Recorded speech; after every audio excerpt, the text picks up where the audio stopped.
This channel does not promote any violent, harmful, or illegal activities. All content provided by this channel is meant for an educational purpose only.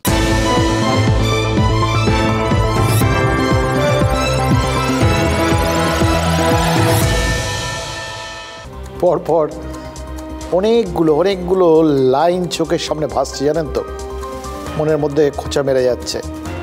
এই পৃথিবীকে শিশুর বাসযোগ্য করে যাব আমি, অথবা এত এত রক্ত কেন রাজা, শাসির সেই ছোট্ট প্রশ্নটা, অথবা the true character of a society is revealed in how it treats it's children. বাচ্চা কি পরিবেশ পাচ্ছে তাতেই একটা সমাজের আসল চরিত্রটা বোঝা যায়। এটা আর কেউ না, বলে গেছেন ভারতরত্ন নেলসন ম্যান্ডেলা। আমাদের শিশুরা তারা কি পরিবেশ পাচ্ছে দেখুন। আজকে শুরুতে এটা বলে নেওয়া দরকার এবং বুঝে নেওয়া দরকার, যাদের ভোটাধিকার নেই তাদের জীবনে ভোট কি প্রভাব ফেলছে বলুন তো। এই যে 11 বছরের রাজ বিশ্বাস ছুটি পড়েছে, পূর্ব বর্ধমানের পাল্লা রোডে বাড়ি, গরমের ছুটিতে বেড়াতে গেছিল ওই হুগলির পান্ডুয়ায় নেতাজি কলোনিতে মামার বাড়ি। ভারী মজা, কিলচর নাই, সেই ছোটোবেলার থেকে শুনেছি। কি দেখলাম, রাজ আর তার দুই বন্ধু 11 বছরের সৌরভ আর 13 বছরের রূপম আজ সকালে খেলতে বেরিয়েছিল, খেলতেই তো গেছিল। রাজ আজ সকালেই মারা গেছে। সৌরভ আর রূপম ক্ষতবিক্ষত শরীরে হাসপাতালের বেডে শুয়ে আছে। দেখুন, রাজের মৃত্যু, সৌরভ আর রূপমের এই রক্তাক্ত শরীর দায়ী কে?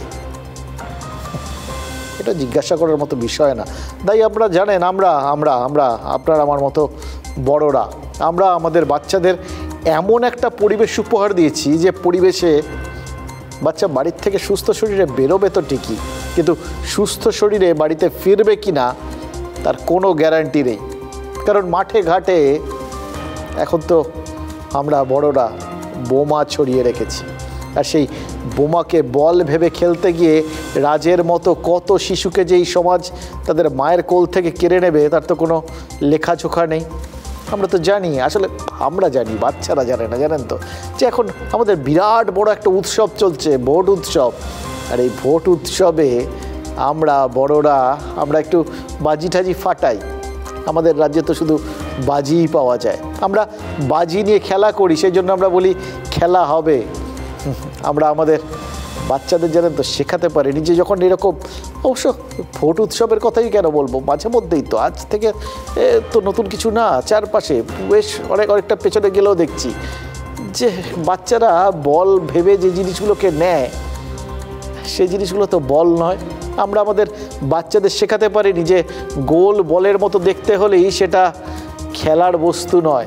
স্কুলে মাস্টারমশাইরা বাচ্চাদের ইদানিং অবশ্য পাখি পড়ার মতো শেখানোর চেষ্টা করছেন, বলছেন এগুলো ধরতে যেও না বাবা, এটা বড়দের খেলার বল, যেটাকে বোমা বলে থাকে বড়রা। বাচ্চারা শুনছেই না। কিন্তু সত্যি কথা বলছি যে আর কবে কেনই বা শেখাবো বলুন তো। এই জন্যই তো আমাদের এটা ভাবতে হবে যে রাস্তাঘাটে তো বোমা পড়ে থাকার কথা নয়, বল টলই থাকার কথা।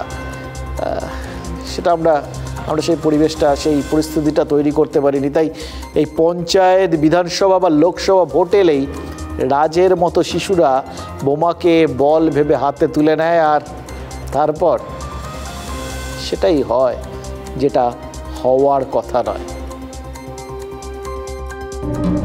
ছোটরা বোঝে না বড়দের খেলা, তাই বড়রা ছেলে খেলা করে রেখে দেয় বোমা, ছোটরা বল ভেবে তুলে নেয় হাতে।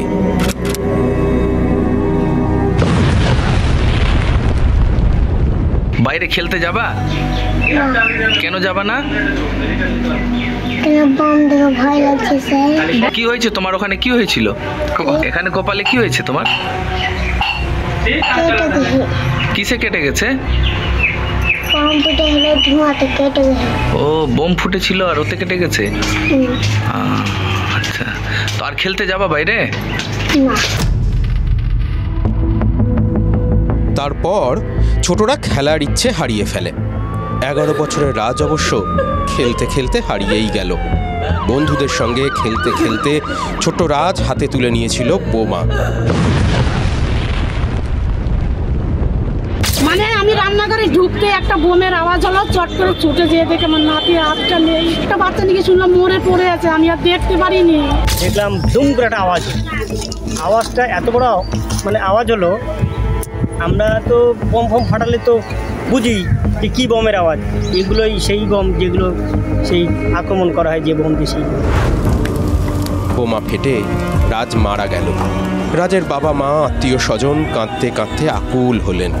পান্ডুয়ার নেতাজি পল্লীতে এরপর গেল বম স্কোয়াড। ছুটে গেলেন নেতা নেত্রীরা, তাদের কেউ কেউ চোখের জল ফেললেন, একে অন্যকে দুষলেন। কে কতটা খারাপ, কে কতটা নির্দয় তা গলার শিরা ফুলিয়ে বললেন। রাজের গ্যাস সিলিন্ডার বাস্ট হয়েছে, কেউ নিয়ে হসপিটালে গেছে। আমরা সেই তাড়াতাড়ি করে চলে এসে একজনই হসপিটালে, একজনই থানায়, থানা দিয়ে তারপরে শুনি চুচুরা শুনি নাই। কি করবো? মায়েদের কান্না কি মমতা বন্দ্যোপাধ্যায় শুনতে পাচ্ছে? এত মায়েরা আছে, কেউ শুনতে পাচ্ছে? এই রক্তের ওপর দিয়ে হেঁটে যাবে অভিষেক বন্দ্যোপাধ্যায়, কি বলবে? বলবে বিজেপির সন্ত্রাস বলে কাটাবে তো? আজকে চারিদিকে বোমা, আজকে পুলিশ নিজে বলছে যে ওদিকে যাবেন না, আরো বোমা উদ্ধার হচ্ছে। বছরের এমপি বারোদের স্তূপ হয়ে গেছে, তো সেই করেছে নিশ্চয়ই।